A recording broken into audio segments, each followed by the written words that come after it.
Justice Abhijit Gangopadhyay Kolkata হাইকোর্টের বিচারপতি থাকাকালীন শিক্ষক নিয়োগ দুর্নীতি নিয়ে যে রায় দিয়েছিলেন তা কার্যত শোরগোল ফেলে দিয়েছিল রাজ্যে। মূলত তার রায়ের ফলেই কেন্দ্রীয় তদন্তকারী সংস্থা সিবিআই এবং ইডি হাতে যায় এই দুর্নীতির তদন্ত। যদিও বিচারপতি হওয়ার আগে আইনজীবী ছিলেন তিনি, তার আগে করতেন সরকারি চাকরি। সেই অভিজিৎ গঙ্গোপাধ্যায় মেয়াদ শেষের আগেই বিচারপতির পদ থেকে ইস্তফা দিয়ে বিজেপিতে যোগদান করেন। পরে তাকে তমলুক লোকসভা কেন্দ্রে প্রার্থী করে গেরুয়া শিবির। এই অভিজিৎ গঙ্গোপাধ্যায়ের সম্পত্তির পরিমাণ কিন্তু নেহাত কম নয়। সম্প্রতি মনোনয়নের সময় জমা দেওয়া হলফনামার তথ্য অনুযায়ী নগদ মাত্র 12,000 টাকা রয়েছে তার। এছাড়া কয়েকটি ফিক্সড ডিপোজিটও রয়েছে তার, রয়েছে 3টি এলআইসি। অভিজিৎ গঙ্গোপাধ্যায়ের নামে থাকা 3টি জীবন বীমার মধ্যে প্রথম দুটিতে রয়েছে 2,03,700 টাকা এবং তৃতীয় জীবন বীমাটি রয়েছে 2,99,680 টাকা। অভিজিৎ গঙ্গোপাধ্যায় দাখিল করা হলফনামা অনুযায়ী তার গ্যারাজে রয়েছে একটি মারুতি সিয়াজ গাড়ি, যার বাজার দর 5,82,000 টাকা। এছাড়া তার সংগ্রহে রয়েছে দুটি মূল্যবান পাথর বসানো সোনার আংটি, আর এই দুটি আংটির মূল্য 75,000 টাকা। এছাড়া তার সংগ্রহে রয়েছে 12 লক্ষ টাকার আইনের বই। অভিজিৎ গঙ্গোপাধ্যায়ের অস্থাবর সম্পত্তির পরিমাণ 3,21,21,152 টাকা। তমলুকের বিজেপি প্রার্থী সল্টলেকের ফ্ল্যাট রয়েছে। এই ফ্ল্যাটটি 2021 সালে 80 লক্ষ টাকা দিয়ে কেনেন তিনি, যার বর্তমান মূল্য 95 লক্ষ টাকা। এছাড়াও হাওড়ার ডোম জুড়ে একটি জমি রয়েছে জাস্টিস গাঙ্গুলির, যার দাম 60,34,000 টাকা বলে হলফনামায় তিনি জানিয়েছেন। এছাড়া তার হোম লোন রয়েছে 50 লক্ষ টাকার। সব মিলিয়ে অভিজিৎ গঙ্গোপাধ্যায়ের স্থাবর সম্পত্তির পরিমাণ 1,35,34,472 টাকা।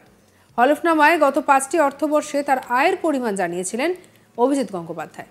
সেই হলফনামা অনুযায়ী 2022-2023 অর্থবর্ষে তিনি আয় করেছেন 59,36,000 টাকা।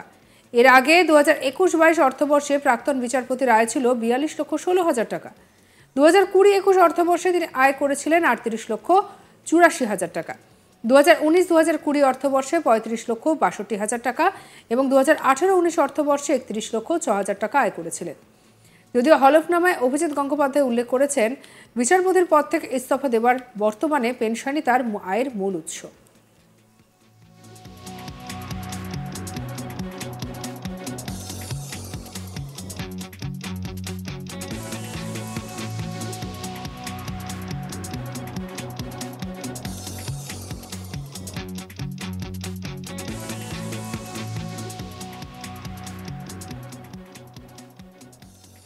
জাস্টিস অভিজিৎ গঙ্গোপাধ্যায় কলকাতা হাইকোর্টের বিচারপতি থাকাকালীন শিক্ষক নিয়োগ দুর্নীতি নিয়ে যে রায় দিয়েছিলেন তা কার্যত শোরগোল ফেলে দিয়েছিল রাজ্যে। মূলত তার রায়ের ফলেই কেন্দ্রীয় তদন্তকারী সংস্থা সিবিআই এবং ইডির হাতে চলে যায় এই দুর্নীতির তদন্ত।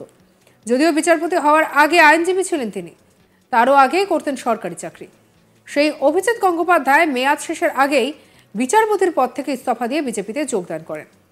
পরে তাকে তমলুক লোকসভা কেন্দ্রের প্রার্থী করে গেরুয়া শিবির। এই অভিজিৎ গঙ্গোপাধ্যায়ের সম্পত্তির পরিমাণ কিন্তু নেহাত কম নয়। সম্প্রতি মনোনয়নের সময় জমা দেওয়া হলফনামার তথ্য অনুযায়ী নগদ মাত্র 12,000 টাকা রয়েছে তার। এছাড়া কয়েকটি ফিক্সড ডিপোজিটও রয়েছে তার, রয়েছে 3টি এলআইসি।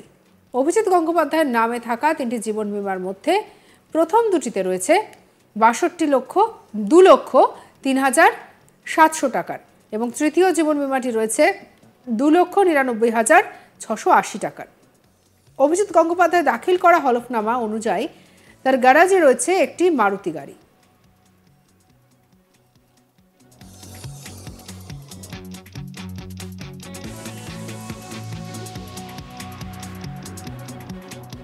যার বাজার দর 5,82,000 টাকা। এছাড়া তার সংগ্রহে রয়েছে দুটি মূল্যবান পাথর বসানো আংটি। সেই আংটি দুটির মূল্য 75,000 টাকা। এছাড়া তার সংগ্রহে রয়েছে 12 লক্ষ টাকার আইনের বই। অভিজিৎ গঙ্গোপাধ্যায়ের অস্থাবর সম্পত্তির পরিমাণ 3,07,01,152 টাকা। তমলুকের বিজেপি প্রার্থী সল্টলেকের ফ্ল্যাট রয়েছে। এই ফ্ল্যাটটি 2021 সালে 80 লক্ষ টাকা দিয়ে কেনেন তিনি, তার বর্তমান মূল্য হচ্ছে 95 লক্ষ টাকা। এছাড়াও হাওড়ার ডোম জুড়ে একটি জমি রয়েছে জাস্টিস গাঙ্গুলির, যার দাম 60,34,000 টাকা।